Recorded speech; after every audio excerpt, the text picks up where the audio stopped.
tu as trouvé ce terme? Alors, la table des matières, donc c'était effectivement c'était un clin d'œil au livre. Qu'est-ce qu'on trouve dans un livre? Une table des matières, avec tout ce que ça compose.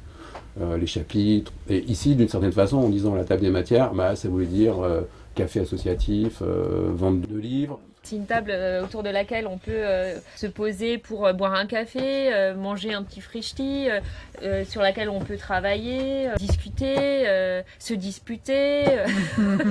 Voilà, il y a matière à plein de choses en réalité. Voilà le sens de la table des matières.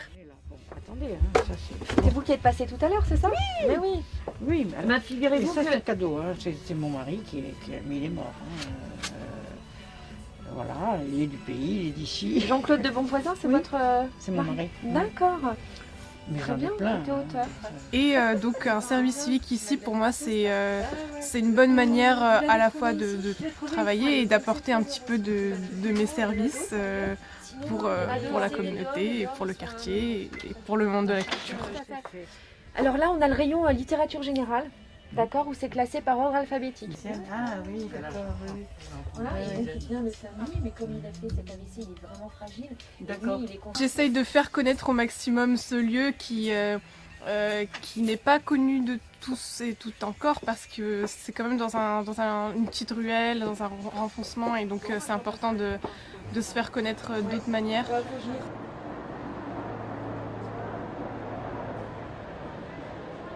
Et ici, on n'a pas un public ici, on a des publics. Ça, c'est plutôt pas mal, dans le sens où on a une représentation vraiment très générale.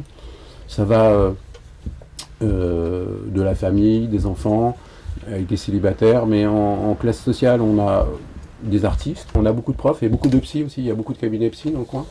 Et aussi le milieu populaire aussi, et ça, je suis plutôt content. Donc, je ne mesurais pas à ce point-là, mais on est vraiment dans un quartier où ça brasse pas mal, quoi. On est reconnu espace de vie sociale. Et on s'aperçoit que dans les grandes villes, mais c'est vrai aussi d'ailleurs dans les villages, mais en tous les cas dans les grandes villes en particulier, il y a beaucoup de gens qui sont seuls.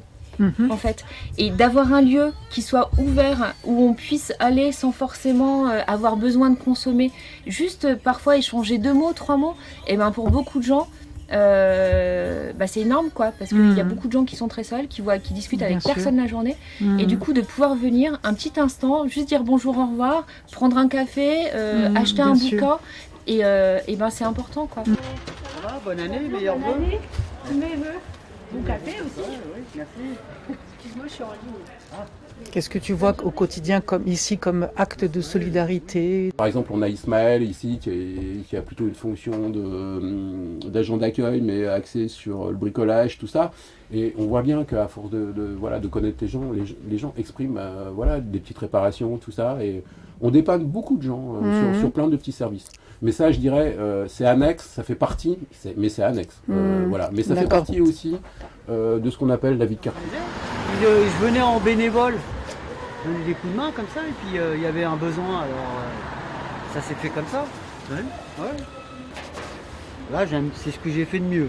Là. C'est ce qui me plaît le plus, on va dire. Ah ouais, pourquoi? Parce qu'on voit beaucoup de gens, je rends des services à plein de gens dans le quartier. Et voilà. Il y a des personnes au sein de la librairie qui sont chargées de faire de l'accompagnement professionnel?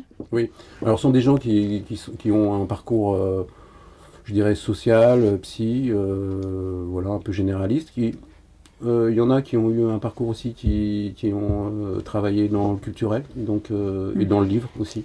Donc tout ça, ce mixte permet aussi d'avoir une approche pour les gens, quoi. Pour moi, ça me permet en effet de me poser, c'est-à-dire d'avoir un lieu où j'ai plaisir à aller. C'est un lieu à la fois où on est entouré de livres, on a de la musique, on échange beaucoup, on fait des rencontres fabuleuses. Et en fait, ça m'a apporté une certaine ouverture, ça m'a apporté des rapports peut-être humains que j'avais perdus, étant moi isolée, à bosser chez moi, en étant indépendante, à travailler sur mes textes, etc. Donc ça, c'était intéressant pour moi, c'est-à-dire de retrouver un petit peu cet aspect social que j'avais perdu par la force des choses finalement. Nous, on a constaté plutôt un regain de fréquentation après la fermeture. Mais en tout cas, il y a eu effectivement ces 2 mois de fermeture plus 1 mois qui ont créé une forme je dirais, de frustration. Et puis il y a aussi le confinement qui, par la force des choses, a redirigé les gens vers la lecture ou l'écran. Mais je pense que la lecture a repris un peu plus d'importance qu'avant. Ouais. Les gens, je pense, ont été contents de redécouvrir les lieux de proximité à côté de chez eux. Et puis on s'aperçoit que dans le quartier, il y a des gens qui ont du talent, qui ont envie de le partager aussi. C'est comme ça que naissent des événements en soirée sur tel ou tel sujet. Et du coup, c'est aussi une richesse du lieu, c'est-à-dire de pouvoir mêler tout type de profils et en même temps de créer des ponts entre les gens. Il y a des gens qui se sont connus ici à la table, qui continuent à se voir, qui collaborent professionnellement ensemble, etc. Et ça, c'est intéressant.